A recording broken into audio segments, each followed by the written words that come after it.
NSIT निखारता है आपकी प्रतिभा को। NSIT, a place to imagine, invent and inspire. NSIT, अम्हारा, Bihta, Patna.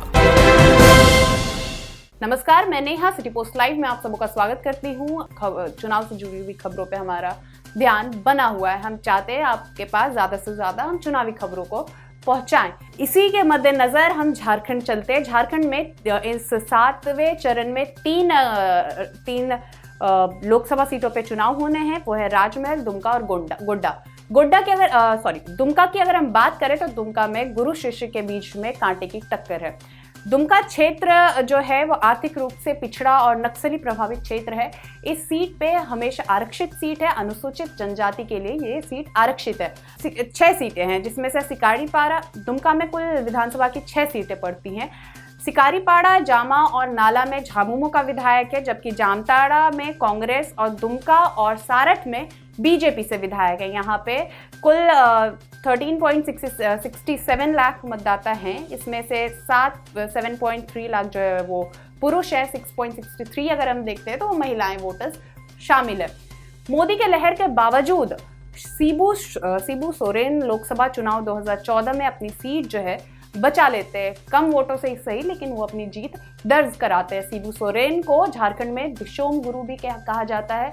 बता दें कि संथाल आदिवासी शिबू सोरेन की ताकत, संथाल आदिवासियों की ताकत शिबू सोरेन है, या हम ये कहें शिबू सोरेन की ताकत संथाल आदिवासी है। इसी प्रभाव के कारण राजमहल सीट भी झामुमो के खाते में रहती है। झामुमो झारखंड मुक्ति मोर्चा शिबू सोरेन की पार्टी है। इस सीट से पूर्व मुख्यमंत्री शिबू सोरेन और बाबूलाल मरांडी सांसद रह चुके हैं। 1989 की बात करें तो इस सीट में झारखंड मुक्ति मोर्चा 1989 से झारखंड मुक्ति मोर्चा का गढ़ रही। इस सीट से 8 बार से शिबू सोरेन लगातार सांसद बने हुए हैं। इस बार चुनाव में उनसे टक्कर उनके खुद के पुराने शिष्य सुनील सोरेन ले रहे हैं।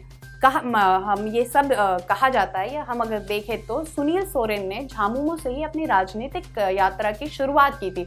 अब वे भाजपा में हैं। पहले चुनाव की हार के बावजूद भाजपा ने 2014 में भी शिबू सोरेन के टक्कर में जो है सुनील सोरेन ही रहे। उसके बावजूद भाजपा ने इस बार भी सुनील सोरेन को ही यहाँ से टिकट दिया है। अगर हम देखें दुमका में अभी जो है वो मुकाबला इन्हीं दोनों के बीच है। उम्मीदवार कई हैं, लेकिन अगर हम मुकाबला देखें तो शिबू सोरेन और सुनील सोरेन के बीच है।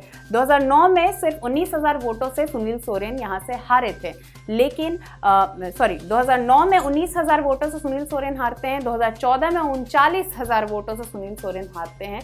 वहीं पे अगर हम देखें तो 2014 में बाबूलाल मरांडी जो जेवीएम से पूर्व मुख्यमंत्री बाबूलाल मरांडी यहाँ से किस्मत आजमाए थे, लेकिन दोनों ही हार गए और सीट जो है एक बार फिर शिबू सोरेन के हाथ में ही गई थी। पिछले बार मुकाबला त्रिकोणीय था, लेकिन इस बार ऐसी कोई बात नहीं है। इस बार मुकाबला साफ तौर पे शिबू सोरेन और उनके शिष्य सुनील सोरेन के बीच में। देखना ये होगा कि क्या द्रोणाचार्य जीतते हैं, या फिर